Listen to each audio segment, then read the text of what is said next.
Alors, vidéo sur la TDS, pourquoi? Parce que ça fait déjà plusieurs personnes qui me demandent un petit peu comment je l'avais vécu l'an dernier, en 2016, avec ma foi une quatrième place finale, qui ne témoignait pas du tout de ma détresse à partir du col des tricots. Donc comment je l'ai vécu? Bah c'est simple, très bien au début, puis très mal à la fin.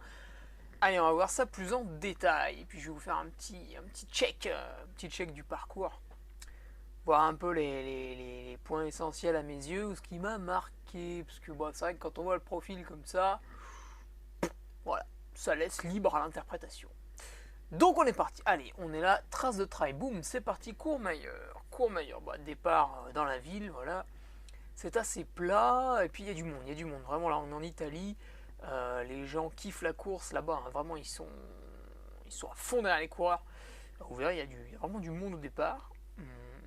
Donc grosse ambiance, qui fait que sur la petite bande de plat dans les rues de Courmayeur, bah voilà, j'ai fait du 18 de moyenne, c'était probablement exagéré, encore que je pense pas que ça m'ait porté plus préjudice que ça. Bon, je vous laisserai gérer à votre main la traversée de Courmayeur. Bon, je pense là l'objectif est quand même de prendre 100% de plaisir sur ce départ.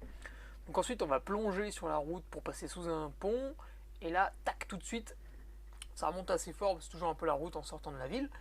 Et puis on attaque la montée col Checruy, donc jusqu'au kilomètre 7-8, voilà, c'est par là. C'est pas tout à fait la fin de la montée, mais au col Checruy, enfin, je sais pas trop comment ça se prononce, il y a un petit ravito, donc c'est le premier ravito. Pour monter à ce col, c'est une piste forestière, donc bah forcément, pour que la masse, je sais pas si on est 1500, 1600 je crois, pour que la masse au départ, là, pour que ça passe tout, voilà, il fallait bien 5-6 bandes de piste forestière pour étirer tout ça. C'est une piste qui monte pas plus que ça, donc devant on avait alterné marche et trot, mais vraiment sans forcer plus que ça. Donc première montée relativement facile quand même. Et là, astuce, quand vous allez passer au ravitaillement, au premier ravitaillement vers le kilomètre 7-8, faites en sorte de ne pas avoir à vous ravitailler. Pourquoi? L'intérêt est d'accélérer avant ce ravitaillement pour doubler tout ce que vous pouvez, parce qu'après on a un petit single. On est en un petit single jusqu'au ravitaillement, vous voyez là, hop, je finis la montée des crêtes, voilà, enfin des crêtes, c'est un petit chemin, c'est magnifique, le soleil se lèvera sur votre droite. On finit la montée des crêtes, un petit single sympa, voilà, faut doubler. Et la descente derrière là, tac, il y a bien deux bandes de descente. Pareil, c'est un petit chemin, donc avec pas mal de pierres en plus. Il faut, j'étais allé vraiment vite là-bas, j'avais attaqué pour passer en tête, et il faut vraiment aller vite. Donc voilà, avant le ravito du col chez Cruit, doublez tout ce que vous pouvez. Bon alors après voilà, je l'ai dit, la descente c'est un single sympa, c'est tout ce qu'on aime dans le tribe à descendre, donc là on se fait plaisir. On arrive en bas, c'est super chiant, il y a un bon kilomètre 5 de plat, sur une piste pour longer le lac, je crois Combal ou du Cheval Blanc, putain je sais plus comment il s'appelle ce con. Bref, ça vous amène au ravitaillement, un petit peu avant le kilomètre 16. Bon là j'étais avec Pao, on s'est ravitaillé plutôt rapidement, on a pris 2-3 raisins secs, rempli une gourde, ça file. Tout de suite après le ravitaillement, on reprend un petit chemin, très raide, et ensuite c'est toujours le petit chemin, mais là cette fois on va un petit peu au fond de la vallée avant de prendre sur notre gauche, boum, le col Chavannes. Le col Chavannes, c'est ce qui va ponctuer un petit peu la fin de la première partie de parcours, parce qu'après c'est vraiment très chiant. Col Chavannes, là voilà, on était 9 devant. Avec Pao, on n'a pas couru, on a fait que marcher. Donc voilà, je pense que vous allez aussi marcher. Ce petit single où on peut pas trop doubler, donc j'insiste, essayez de doubler là avant le ravitaillement du lac Combal, un petit peu comme le ravitaillement de Checruy. Voilà, faut essayer de pas avoir trop à se ravitailler pour doubler. Quand on passe le col Chavannes, on entre dans la partie chiante. Alors là, si on vous a dit que la TDS était technique, c'est la partie la plus sauvage, alors c'est peut-être sauvage visuellement, par contre techniquement il y a chi, il n'y a absolument rien. Là par exemple, vous êtes au kilomètre 20 en haut du col Chavannes, jusqu'à la route de la Tuile, kilomètre presque 29, vous avez 9 km de pistes forestières qui descendent.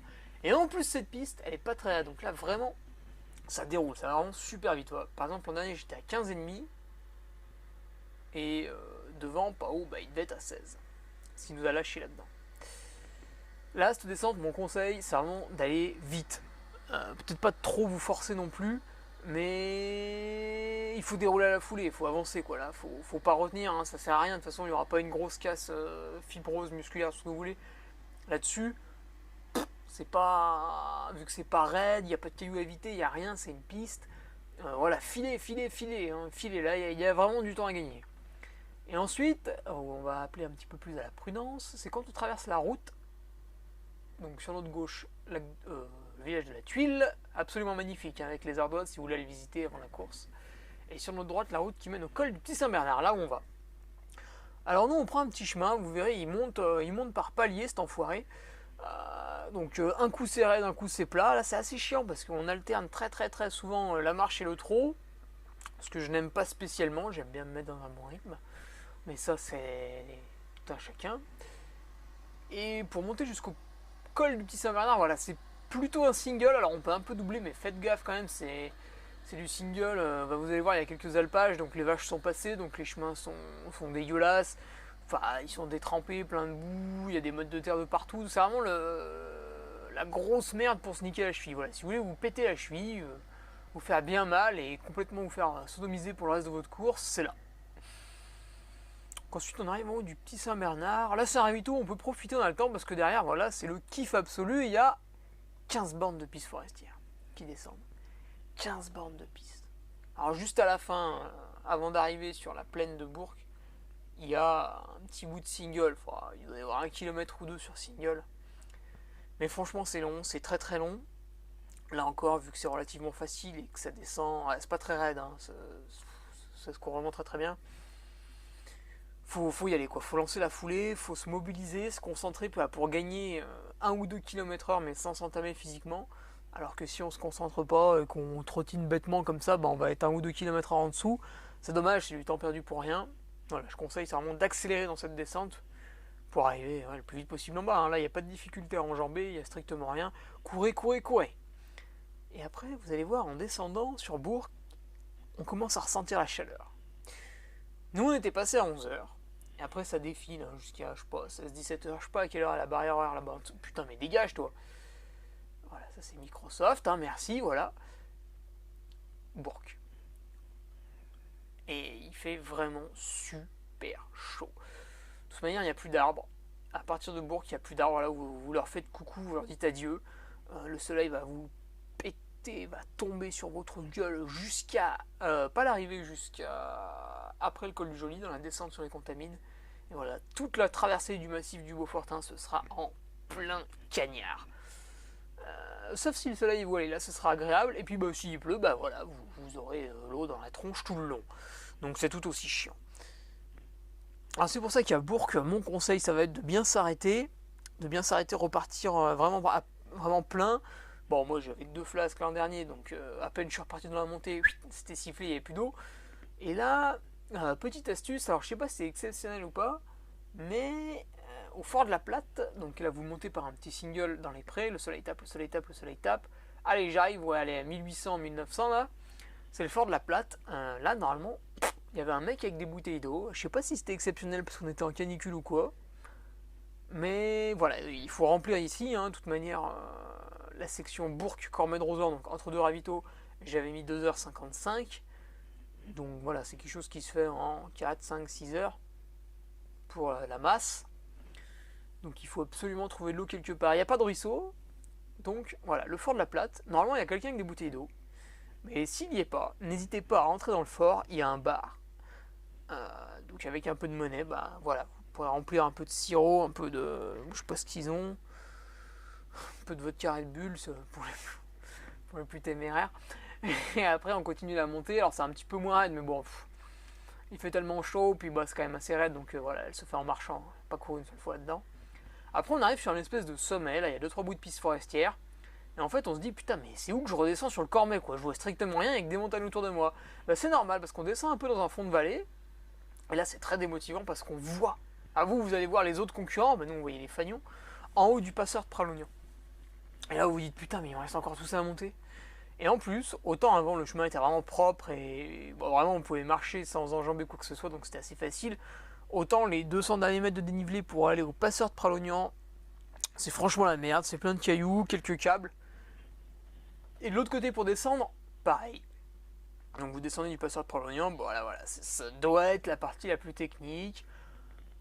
Faites gaffe, prenez le temps, si vous ne le sentez pas, tenez un peu le câble, bon voilà, gérez le truc, c'est pas très long, donc ce sera vraiment très très con de se faire mal ici.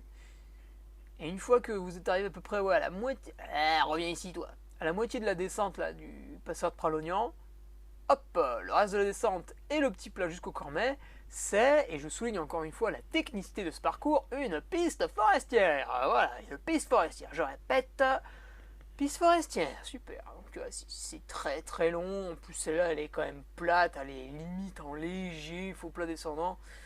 Mais voilà, clairement là-dessus on se fait chier. Bon après du coup, c'est vrai que c'est pas plus mal, ça permet de se ravitailler tranquillement, de manger une petite barre, de souffler avant le ravito, parce qu'on arrive au ravito du Cormet de Roseland. On doit avoir quand même pas mal passé la mi-parcours, encore que en temps horaire on doit être à la mi-parcours. Ouais, si, on est à la mi-parcours, je suis con. Là, il y a le sac coureur, ceux qui n'ont pas l'assistance. De toute façon, ceux qui ont l'assistance, elle est interdite au Cormet de Roseland. L'assistance, elle est uniquement autorisée à Bourg-Saint-Maurice et au Contamine. Voilà, c'est ça. Donc, à la limite, ils peuvent vous faire coucou, mais ils vous rempliront pas votre flasque et vous ne passeront pas votre porridge. Et donc, là, ravito du Cormet, ravitaillez-vous bien, ceux qui ont leur sac coureur, voilà, c'est le moment de changer de chaussures, de changer de chaussettes. Enfin, repartez bien, bien comme il faut, parce que là, derrière, on va commencer à s'approcher des hostilités. On a la petite montée, là, du col de Sauce. C'est gentillet, hein, c'est une piste forestière au début, donc on marche tranquillement. Je pense que quelqu'un d'assez fort, il peut la trotter. Moi, ça m'a manqué de pouvoir la trotter. Et du coup, j'avais perdu pas mal de temps, parce que quand on marche sur une piste forestière, on perd un peu de temps par rapport à celui qui est capable de courir. Mais voilà, encore faut-il être capable de courir, c'est une autre affaire. Bien sûr, là, face au plan, on est tous très forts. Mais une fois dedans, c'est pas la même. De toute façon, déjà, la majeure partie des gens arrêtent au Cormet. Ils ont tous une excuse meilleure que les autres. Il y en a même, on serait presque tenté de leur envoyer des fonds. Mais tellement ils nous font pitié. Mais voilà, là on attaque la partie dure, donc col de la Sauce à bien gérer tranquille. Et on redescend, c'est une super belle descente, chemin pas du tout technique, c'est un petit single, mais vraiment très... c'est une thermale, donc vraiment c'est agréable pour les articulations, donc on peut se permettre de descendre assez fort, je le conseille, appuyez là. Par contre après, on traverse un ruisseau, dans ce ruisseau, n'hésitez pas à boire un coup, à remplir la flasque, ou à à foutre la tête dedans, pour vous rafraîchir. Chaque année il faisait chaud là-bas. Et vous pouvez boire dans ce ruisseau, j'ai déjà testé plusieurs fois au travers de mes sorties. Après on a encore la fin de la descente jusqu'au hameau de la Gite. Là c'est par le sentier du curé, donc c'est absolument magnifique. Vous avez le torrent là sur votre droite qui s'écoule dans l'espèce de ravin falaise là.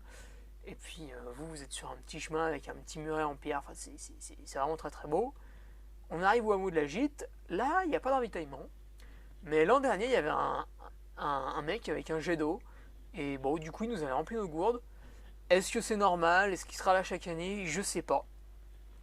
Mais en principe, il y a une fontaine dans ce hameau, donc cherchez-la, je me souviens plus où elle est. Petit jeu de piste, carte au trésor. Putain, mais il va dégager ce...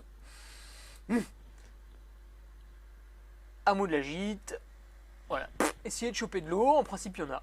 Mais, surprise, c'est pas sûr à 100%. Et s'il y en a pas, vous êtes bien dans la merde.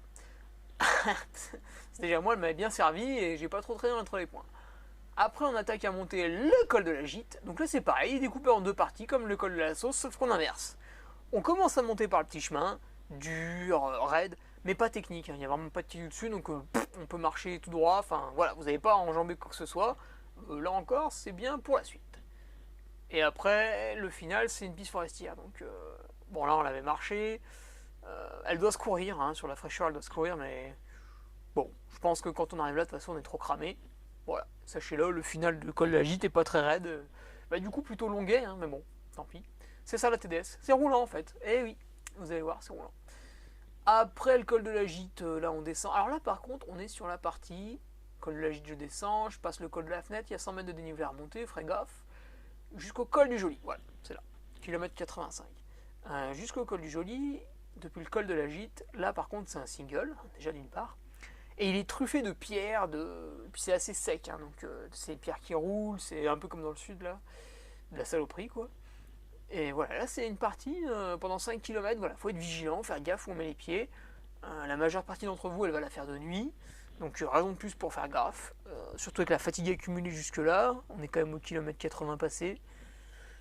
Voilà, c'est la partie où ça sert à rien d'accélérer, mieux vaut gérer, pas se faire mal aux pieds, pas éclater une ampoule pour que ça saigne, parce qu'après ça fait encore plus mal. Voilà, faites gaffe. Col du Joli, bon là c'est pareil, ça fait un moment qu'on n'a pas vu d'eau et de bouffe, donc ravitaillez-vous bien. Et puis on attaque la descente jusqu'au Contamine. Alors au début c'est un super single, sympa, agréable et tout. Et quand on arrive vers la fin, un peu technique, il y a 2-3... Enfin, vite fait, il y a 2-3 racines. Donc voilà, faut gérer tranquillement la fin. Et quand on arrive dans la vallée, putain là c'est affreux, on a tout le plan d'eau, enfin là où il y a les jeux à la con pour les enfants et tout, à traverser. Il faut aller tout droit pour aller au village des Contamines. Ou Saint-Gervais. Non, mais non, c'est les Contamines, je crois. Et putain, c'est long, mais c'est long. Il y a au moins 2-3 km. Et, c'est tout droit, c'est. Ouais, faut plein descendant. Putain, c'est long. J'ai vraiment trouvé long cette partie. Et après, on arrive au Contamine. Donc là, deuxième ravito autorisé pour votre assistance. Donc bah, prenez le temps qu'il vous faut pour faire ce que vous voulez. Et puis, on repart tout de suite direct dans le dur. Ça attaque à monter au chalet du truc. Et là, le début, ici, là, très raide. Vraiment très raide. Sur une piste par contre, donc on souffre en silence, c'est vaste, c'est grand. Voilà, ça fait chier, c'est encore une piste, bon, c'est comme ça. Et à la fin, c'est un petit single, puis bon voilà, on arrive au chalet du truc. C'est une sorte de refuge. On peut y dormir, etc. Bon, je vous le conseille pas pendant la course, ce serait quand même très con. Mais voilà, on est bien là-haut. Il y a une belle vue, il y a vraiment une très belle vue. C'est un très bel endroit pour faire des selfies si vous avez que ça à foutre pendant votre course. Vous pouvez. C'est vrai que ceux qui n'ont pas forcément l'occasion d'aller à la montagne, ça peut toujours vous surprendre hein, d'avoir le Mont Blanc comme ça face à vous. Bon, profitez-en hein, pour immortaliser la chose. Bref, après ce chalet du truc, au sommet on redescend un petit coup et là on va attaquer. On redescend au chalet de Miage, si je me souviens bien du nom. Petit hameau, mais bon, il n'y a personne. Il n'y a pas d'eau, il n'y a rien là. Après, voilà, le chalet du truc c'est un refuge. Si vous entrez et que vous demandez de l'eau, en principe il y aura quelqu'un qui vous en donnera. Mais bon, voilà. De toute façon, c'est bien d'avoir de l'argent sur soi pendant cette course pour pouvoir justement entrer un peu partout et faire troc. Au chalet de Miage, voilà, vous êtes face au col du Tricot. Donc là, ça y est, vous êtes face à la dernière grosse montée. Et le col du Tricot a cette particularité, c'est qu'on voit tout. On voit tous les lacets, on voit super bien le sommet, et on voit l'équipe de bénévoles là qui sont au sommet. Putain, ils sont chauds, ils gueulent. Si vous passez au milieu de la nuit, ils gueuleront peut-être un peu moins. Enfin, en tout cas, pour moi, ils étaient vraiment surexcités. Ça faisait plaisir, donc j'ai attaqué ça vraiment très fort. En marchant vraiment sur un gros rythme au début. Je pense que c'est quand même impossible de courir là-bas dedans. Et arrivé à 5-10 minutes du sommet, là, mon corps a dit stop, fini quoi, j'en pouvais plus. Ma gestion, elle s'est arrêtée là. Je traînais les bâtons à côté de moi. Heureusement qu'ils s'étaient accrochés à mes mains par les dragons, sinon impossible. Et quand vous passez le sommet du col du Tricot avec plus ou moins de problèmes, vous attaquez sa descente. Alors la descente elle est assez chiante. C'est toujours un petit single, jusqu'à la cascade là. C'est toujours un petit single, mais putain il y a des cailloux partout. Donc c'est une petite partie, voilà, qui va nécessiter de votre part une certaine attention. Donc faites attention, la descente du Tricot. Ensuite, alors là sur la carte on voit du plat. Vous verrez qu'en fait il n'y en a pas. Vous plongez d'abord dans un ruisseau. Enfin, vous verrez, hein, on plonge pas dedans, on n'est pas à l'hard rock, ici on se caresse, on est en France. Ensuite, vous remontez en face, et là c'est super. C'est que des taquets, de 10 mètres, hein, pas plus, hein, mais c'est insupportable quand vous êtes fatigué, c'est insupportable. Bon gré, mal gré, voilà, on arrive là où je suis pointé, au ravito de. Non, c'est pas un ravito, justement, on arrive à l'hôtel, au restaurant de Bellevue. Je sais pas, c'est un gros bâtiment, c'est marqué le Bellevue. Et là, l'an dernier, à 20h30, vous aviez ces salauds de bénévoles qui se faisaient un barbecue. Oh, mais quand tu passes, après une journée en montagne, à côté de mecs qui se font un barbecue, mais c'est un appel au meurtre, là. Là, il y avait légitime défense. Il y avait tout ce que tu voulais. C'était... Oh là là là là. Bon, après, vu que j'avais 2 tensions, que j'arrivais même pas à ouvrir les yeux, j'ai agressé que dalle. Hein. J'ai réussi à traîner ma carcasse à l'intérieur du bâtiment et à remplir de l'eau, là, au bar. Donc voilà, si vous avez un peu de monnaie pour refaire les stocks, c'est pas mal. Après on descend aux ouches, mais moi franchement la descente je la sentais pas. Vu comment j'étais cassé, bah il m'a fallu une chier de temps, hein, comme d'hab. Pourtant le début, là, voilà, il est tranquille, c'est un petit single. Comme pour la descente du col de la sauce, c'est petit single, mais très très mou. Hein. Vous verrez la terre vraiment très molle. Donc c'est agréable de dérouler la foulée, putain, ça soulage un peu, ça fait du bien à la fin. Parce qu'après, il y a bien 2 km avant d'arriver au ravito des Ouches, c'est de la route. Et là ça fait mal, et on n'a pas envie. On arrive au ravito des Ouches, voilà, ça y est. Il reste 7 km, en principe plat. En fait, pas du tout. C'est une piste forestière, les 7 derniers kilomètres, qui oscille le long du torrent, là, qui ramène à Chamonix. Et putain, en fait, ça fait que monter et descendre. Plus ou moins raide, donc à des moments, ça a un petit coup de cul de 5-10 mètres de dénivelé. Après, on descend, après, c'est un faux plat montant. Après... Putain, j'ai presque fait que marcher, quoi, là-dessus. Et, alléluia, à 2 km de la ligne, on entre dans Chamonix. Là, c'est petit moment de kiff. Là, si vous arrivez entre 21h et minuit, là, franchement, je pense que vous allez vous faire plaisir. Vous allez voir, on traverse toutes les rues piétonnes. Enfin, je sais pas si c'est piéton, mais en tout cas, il y a plein de monde. Tous les bars sont ouverts, enfin, tout le monde est en terrasse. Vraiment, c'est grand moment de fête pour arriver. Et là, ça fait vraiment plaisir. Bon, après, si vous arrivez à 3-4 heures du matin, je pense qu'il n'y aura personne. Et voilà, vous aurez juste envie de passer la ligne. Et puis, à la limite, il y aura votre femme qui vous fera une petite bise. Mais oui, c'est vrai qu'à 3-4 heures du matin, on est tout de suite moins mobilisé pour voir la course. Après, une bonne option, ça peut être d'arriver le matin, tu vois, à 9-10 heures, là, quand les gens ils commencent à se réveiller, à se remettre un peu dans le truc. Ouais, je sais pas, faudrait voir. Et donc voilà, c'est la fin dans Chamonix. Chapeau, chapeau si vous avez bouclé ces 119 km. Et voilà, comme vous l'avez vu, il y a des parties, il faut vraiment pas hésiter à aller vite, et puis d'autres où il faut faire gaffe pour se préserver pour celles où il faut aller vite après. Voilà, bon courage à tous. Moi, je serai sur le stand Altra pendant la journée de ce mercredi, pendant que vous gambaderez. Et puis on se verra peut-être à l'arrivée.